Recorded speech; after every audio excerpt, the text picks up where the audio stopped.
Hey y'all, let me tell you a little hip hop story, man. I call it ass whipping for hip hop. Back in the day, I used to sell mixtapes. I used to take tapes and dub them, which is record one tape to another. All the hip hop joints. I used to sell them for like $5 a piece. I went to DeWitt Clinton, and I started to meet a lot of the guys that were in hip hop groups. You know what I'm saying? I started going to hip hop parties and stuff like that. You know what I mean? And my pops was like disciplinarian. He wouldn't let me go to these things because he said he knew that they smoked weed there and drank, and those are things that he didn't want me to be around. But at that time I was intrigued, man. I was like, yo, this thing called hip hop. I loved it because I used to rap back in the day too. You know what I'm saying? They used to call me MC Slice. You know what I'm saying? MC Slice, twice as nice on the ice. If you don't pay the price, don't roll the dice. Roll C low, roll head crack. My name is Jay Ski, going ways back. You know what I mean? But anyway, one of my friends, man, my man Keith, his name was Keith Spivey, man. Keith came up to me and said, "Yo, man, I heard you were selling blackjack tapes." You know what I'm saying? So I was like, "Oh, what's up, man? Is there a problem, something?" He pissed off at me and what? He's like, "Nah, he want to meet you." So I was like, "Okay." So Keith, he knew a lot of cats also, man. That played music, DJs back in the day. So he told me that Blackjack was down with Herc. Herc had a crew called the Herculoids. You know what I'm saying? So he told me they were playing at this high school called Taft High School, and that's here in the Bronx, over there, 170th, off of Morris Avenue, and between the concourse in that area, in the Boogie Down Bronx. You heard? Boogie Down Bronx. So this was in the 70s. You know what I'm saying? I'm 63 right now. You know what I mean? So we going back. We going back. We going back. You know what I mean? Not way back, but we going back. Anyways, so I knew my dad wasn't gonna let me attend this thing. So Keith told me, he says, "Yeah, man, Blackjack is gonna be there and also Hurt. I can get you down, man, and get you, behind the ropes." So you had to be down and know somebody to be behind the ropes. You know what I'm saying? And that was the status. You know what I'm saying? That means you was down with that crew, or you was, just down. So all the cats that knew me from, Webster Ave, where I used to live on Webster Ave, it was like seeing me in the back there, it was like, "Yo, Slice is back there, yo." And so I got to meet Hurt, and I got to meet Blackjack, and Blackjack thanked me, for, spreading his music around. You know what I'm saying? And I used to do that with all kind of tapes, Grandmaster Flash, Cold Crush, all those groups from back then. What you call it, Treacherous Three, all those, man. Busy Bee, all them cats, man. That was back in the day. You know what I'm saying? And a lot of them are still around. You know what I mean? And so I went, and when I went to the party, man, and we started getting high, bruh, that's when the weed was weed, not that stuff they got out now, man. This scientific stuff, I don't know what it is. I don't smoke no more, but I don't drink no more. But this stuff they got out here right now, yo, that's another thing. You know what I mean? So I just said to myself, you know what? I was in no condition to go home. And when my pops used to see me in that condition, he would never let me in the crib. So therefore, I had to go sleep in the stairways, man, sober up. You know what I mean? That was just tough love. You know what I mean? And so I wound up going over to my friend Junior, man. He rest in peace, Emilio Figueroa. That was my homie, man.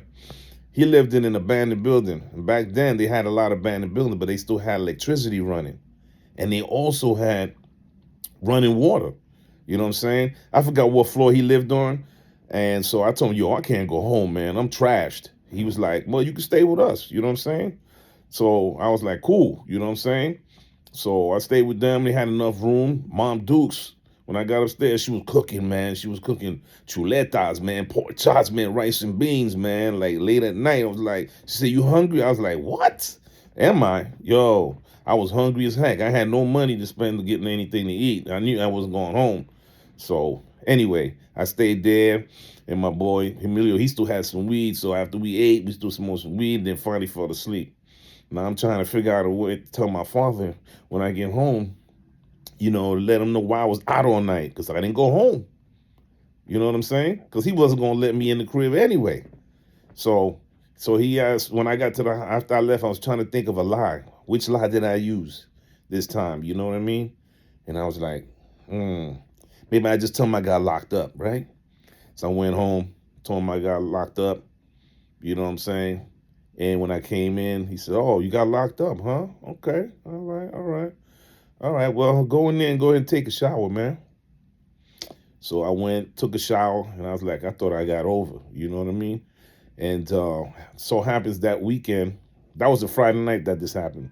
So it happened that weekend. My aunt was there with my cousins, so they slept in my room. So therefore, I had to sleep on the floor in the living room, which I didn't care. You know what I'm saying? I had fun Friday night, and then he didn't give me a punishment yet. So I was like, you know what? I'll just sleep it off and just wait till the next day. So I'm laying down, chilling. Next thing you know, my pops is hovering over me, right? He had an extension cord in his hand. I'm like, oh, my eyes open up like this, like they open up right now. And when he looked at me, he said, "You must think I'm a goddamn fool." And he lifted up that extension cord and he threw it at to hit me. I protected myself, man. That extension cord wrapped around my arm and came undone. And when I did that, I felt like my skin was torn, man. I looked and he was beating me to the white meat. You know what I mean? And that's how it was. It wasn't no BCW or none of that shit. You know what I mean? You call and say, "Oh, I'm getting beat up." You know, he would have told me, "Well, I'll call him for you," if I would have tried to go call BCW. You know what I'm saying? Protective services, as we call it, but now, you know what I mean? So he continued hitting me and hitting me. You know what I'm saying? And then he says, "You know what? Next time, think about what you're doing." You know what I mean? And that was the first time my dad had hit me with an extension cord. You know, he had it because, I was wilding out. You know what I'm saying? Around that time, I was about 14, 15. You know what I'm saying? I didn't care. I didn't care about consequences. You know what I mean? And eventually I did what I had to do. You know what I'm saying? And when that happened, it changed me. You know what I'm saying? I said, you know what? I need to stop doing the things I was doing. You know, and eventually, after a couple of years, I got myself together, man, and I joined the Marine Corps. As you can see, veteran, United States Marine Corps, Semper Fi, always faithful, do or die. You heard? So anyway, after that fact, I said to myself, you know what? Best thing for me to do is just do what I had to do. And, that's my story for Ass With Me for hip hop. But it was worth it. You know what I mean? Because I got to meet Kool Herc, Blackjack. You know what I mean? But nowadays, man, I'm just chilling. Right now, I'm just enjoying life. I got a couple of things going on with me health wise, but I'm still happy, joyous, and free. The only way to be. And I got a power. I got a God of my understanding. You know what I'm saying? I no longer do any drugs. I don't drink. I just get high on life. You heard? DJ Cool J Ski signing out. Peace.